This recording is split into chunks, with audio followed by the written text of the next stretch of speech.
Welcome to the Paw Stories. Baker was once full of life, a young German shepherd with bright eyes, boundless energy, and a heart full of trust. But now, under the burning sun of an abandoned farm near Wichita, Kansas, he was nothing more than a trembling shadow hiding beneath a rusted-out pickup truck.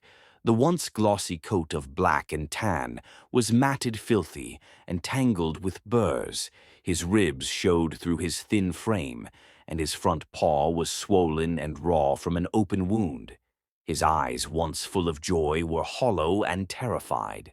A chain, heavy and rusted, still hung from his neck, cutting into the skin where fur had once grown thick. Flies swarmed around the open sores. The call had come in just hours earlier, an anonymous tip about a dog left tied up and abandoned on a remote property. But nothing had prepared the rescue team for what they found. Officer Sarah Blake stepped out of the van, her heart pounding as she took in the scene. She crouched down, slowly, speaking softly. "Baker, is that you, boy?" He didn't move. A low growl rumbled from the darkness under the truck. His body shivered with fear. His world had been broken too many times. Sarah swallowed hard. Baker had once been their success story, a puppy they had rescued from the streets and placed with a loving family. Or so they thought. Now he lay here, broken and betrayed, she whispered, her voice crack-backing. "We taking you home." But first they had to earn his trust all over again. Baker's growl deepened as Sarah took another careful step forward. His eyes flicked between her and the chain still hanging from his neck, as if he expected it to tighten again to hurt him. One more time, her partner Mike stood behind her, whispering, "He's terrified he thinks we're just another threat." Sarah nodded, her throat tight. She slowly crouched, holding out a piece of cooked chicken, the scent drifting through the hot Kansas air. "Easy, buddy." She murmured, "No one's going to hurt you. Not ever again." Baker's body trembled. His breathing was shallow and fast. He licked his cracked lips, but didn't move forward. Minutes passed. The sun beat down on the dusty ground. Sarah's legs cramped, but she didn't shift. She just waited. Finally, Baker crept forward an inch, then another. His paw dragged slightly, the wound clearly painful. His nose twitched another tiny step.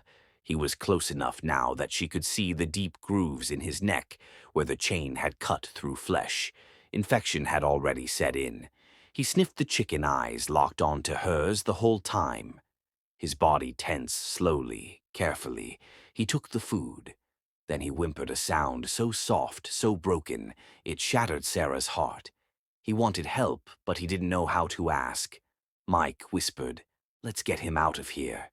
Sarah nodded, tears burning in her eyes. "Come on, boy," she whispered. "Let go home." Baker didn't move. His body was frozen, caught between instinct and hope. He had been hurt too many times to trust easily, but somewhere deep inside, a part of him still wanted to believe. Sarah reached slowly, her hand shaking as she touched the rusted chain. Baker flinched, a strangled whine escaping his throat. His whole body trembled, but he didn't bite. He didn't run, she whispered, her voice soft and steady. "It's over now. No more chains." With careful fingers, she unclipped the heavy metal, watching as the weight fell to the ground with a dull clang. Baker winced, almost as if the sound itself hurt him. Without the chain, he seemed smaller, vulnerable. His head lowered, his body collapsing into the dirt. Too weak to stand, Sarah slid her arms beneath him, gently lifting his broken frame. His body stiffened at first, a soft growl vibrating against her chest, but then he exhaled a long, shuddering breath like he was finally letting go. She carried him to the rescue van, laying him gently on a soft blanket. Baker whimpered, his paws twitching. He didn't understand what was happening, but for the first time in a long time, he wasn't being hurt. As they drove away from the abandoned farm, Sarah glanced into the back seat. Baker's eyes met hers for just a second. There was fear, but also something else, the tiniest flicker of trust. The drive back to the rescue center in Wichita Kansas felt endless. Every bump in the road made Baker flinch, his body rigid with fear and pain. Sarah kept glancing in the rearview mirror, her heart aching with every small tremble of his frame. At the clinic, the team was already waiting. Dr. Emily Carter, the shelter's veterinarian, stepped forward, her expression grave as she took one look at Baker. "Oh, sweetheart," she whispered. They moved quickly but gently, lifting him onto the exam table. His eyes darted wildly, muscles tense, but he was too exhausted to resist. The chain had left deep infected wounds along his neck, raw flesh, swollen and angry.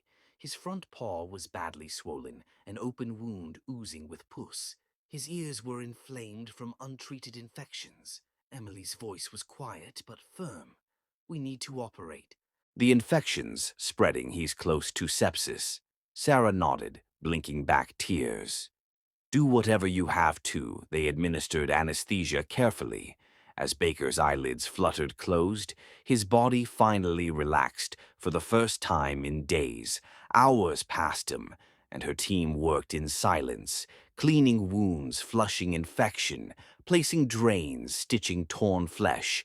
When it was over, Baker lay, wrapped in warm blankets and IV running into his leg. His breathing was shallow but steady. Sarah sat beside him, stroking his matted furu. "Safe now, boy," she whispered. "We're going to help you heal." And for the first time, Baker didn't flinch at her touch. He just slept the next morning. The rescue center was quiet except for the soft hum of medical machines. Baker lay curled on his blanket in the recovery room, his body still weak, stitched and bandaged, but breathing. His chest rose and fell slowly, each breath a small victory. Sarah arrived early, kneeling beside him with a bowl of warm goat's milk and soft pieces of chicken. "Hey, buddy," she whispered. "I brought you breakfast." Baker didn't move. His eyes fluttered open, glassy and uncertain. His body trembled, instinct still telling him to be afraid. But when the scent of the food reached him, his nose twist itched. He turned his head slowly. Sarah set the bowl down and backed away, giving him space for a long moment. He just stared. Then, with visible effort, he stretched his neck and licked the milk just once. Then again, a tiny, careful sip. Sarah's throat tightened. It wasn't much, but it was a start. The second day, he ate half the chicken. The third day, he stood shaky, legs trembling, but standing in the small courtyard outside the clinic. Baker took his first slow steps on soft grass, blinking up at the warm Kansas sun. Sarah sat on the bench watching him. He paused near her feet. His body tensed for a moment, unsure. Then, slowly, carefully, he lay down beside her. He still didn't trust fully, but he was trying. By the end of the first week, Baker's progress was slow but undeniable. His wounds were healing, the swelling in his paw had gone down, and his fur, though still patchy and matted, was beginning to show hints of its former beauty. But his spirit, that was still fragile, every loud noise made him flinch. Quick movements caused him to retreat to the corner of his kennel, curling up tightly, eyes wide with fear. Sarah and the team worked patiently, spending hours sitting quietly near him, offering treats and soft words without expectation. On the eighth day, something changed. Baker was lying in the sunlit corner of the recovery yard, his head resting on his paws.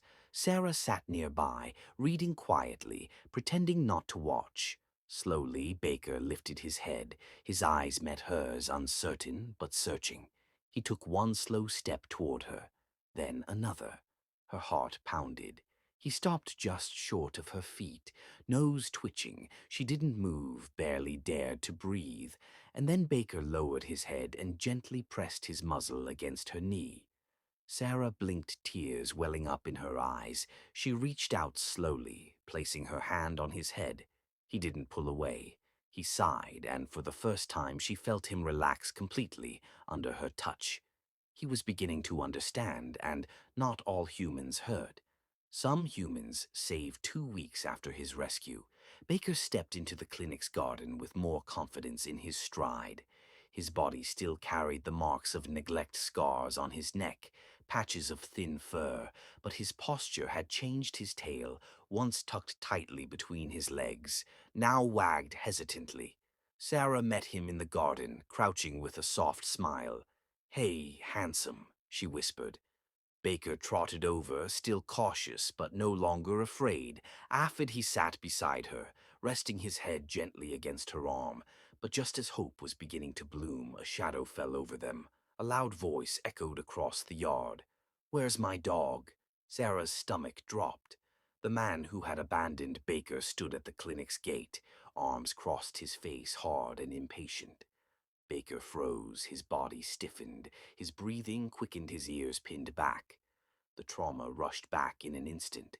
He backed away, trembling, his eyes wide with terror. Sarah stood between them, her voice cold. "You're not taking him," the man's expression twisted in anger. "He's my property." Dr. Emily stepped forward, her voice firm. "Not anymore. You forfeited that rat, right the moment you left him to die." Baker bolted to his kennel, curling up tightly in the farthest corner, his body shaking. For the next hour, he wouldn't come out. He wouldn't eat. Sarah sat quietly outside his kennel, speaking softly, reminding him that he was safe, that no one would ever hurt him again, and slowly, painfully, Baker began to believe it. Once more, the following days were the hardest. Baker's progress seemed to vanish overnight. The trust he had started to build crumbled under the weight of old fear. Every sound outside his kennel made him tremble. He refused food, turned away from gentle touches, and spent hours curled into a tight ball, eyes distant and haunted. Sarah refused to give up. She sat by his kennel for hours, reading aloud in a calm voice, sometimes just breathing quietly beside him, reminding him she was there one afternoon, after nearly 3 days of silence. Baker lifted his head when he heard her voice. His eyes met hers, hesitant, unsure, but this time there was a question in them.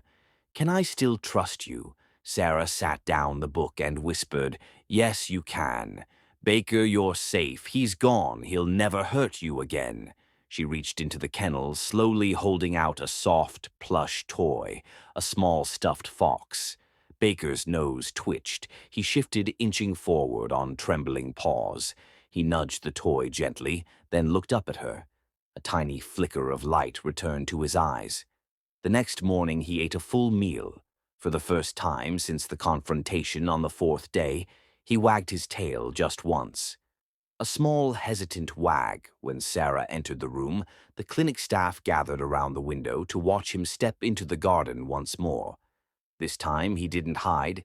He sat in the sun, the stuffed fox between his paws. He was learning to believe again, and hope was beginning to win. On the 11th day, the bandages came off. Baker's wounds had closed, leaving behind scars that told a story of survival. His fur was growing back, softer, cleaner, with hints of the proud coat he once had. His body was healing, but the real change was in his eyes. There was trust there now, not complete, not unshakable, but real. Sarah clipped on a light leash and gently guided him to the large open park behind the clinic for a moment. Baker hesitated, looking out at the wide open space. Freedom still felt unfamiliar, but then he took a step forward. His paws touched the soft grass, and he lifted his nose to the breeze, catching the scent of flowers and earth. His tail wagged once, then again. Sarah unclipped the leash. Baker stood still, for a moment, uncertainty flickering in his eyes. Then he ran not far at first, just a few cautious loops, his body still learning to trust its strength. But soon the tension melted from his muscles, and he was bounding across the field, ears back, tongue out, tail high. The clinic staff watched from a distance, some wiping away tears. Sarah laughed softly. "Look at him go!" Baker paused in the middle of the field and looked back. His eyes met Sarah's, and for the first time he didn't look afraid. He looked happy. He trotted back toward her, his breathing heavy but steady, his body relaxed. He pressed his head against her leg, tail wagging gently. He'd come so far, and he was finally free. 1 month later, no one could recognize the dog who once trembled beneath a rusted truck. Baker's coat was thick and glossy, his eyes bright and alert. His gait was strong, confident at the park near Wichita. He played with other dogs, chasing balls, splashing through shallow streams, his tail wagging freely in the sunshine. Sarah watched from a bench, pride swelling in her chest. Baker ran up to her, a bright red ball clutched in his mouth. His tongue ling out in a happy grin. He dropped the ball at her feet and sat down. Looking up with eager eyes, she rubbed his head, laughing. Softly, "You're a different dog now, buddy." But she knew he hadn't just changed, he had healed. And then came the moment she hadn't expected. A family approached a mother, father, and young boy with gentle eyes. They'd been visiting the shelter for weeks, drawn to Baker's story. The boy crouched down, holding out a hand. Baker approached slowly, his head tilted, sea eyes but calm. He sniffed the boy's hand and then, with a soft sigh, rested his head in the boy's lap. Sarah's throat tightened. The mother's voice was quiet. "We'd love to give him a forever home." Sarah nodded. Tears in her eyes. "He's ready." Baker looked up at her one last time, his eyes full of trust, gratitude, and something deeper. "Peace." She knelt beside him, kissed the top of his head, and whispered, "You deserve all of it," as the family walked away with Baker by their side, his tail wagging. Sarah watched until they disappeared from view. He had survived pain, fear, and betrayal, and now he had a new beginning. Some dogs show us what it means to survive. Others teach us what it means to forgive. But Baker, he taught us both, abandoned, broken, and betrayed. He had every reason to give up on people, but he didn't, slowly, with patience, love, and care. He opened his heart again, he chose to trust, and in that choice he found his second chance. Baker's story is not just about rescue, it's about hope. It's about the power of kindness to heal wounds deeper than skin. But for every Baker, there are countless others still waiting, waiting in fear, waiting in pain, waiting for someone to see them, to fight for them, to love them enough to give them a new life. Their stories need to be told. Your voice makes that possible. If this story touched your heart, if you believe that every dog deserves a chance to heal and be loved, help us spread that message. Hit like, leave a comment, subscribe to The Paw Stories.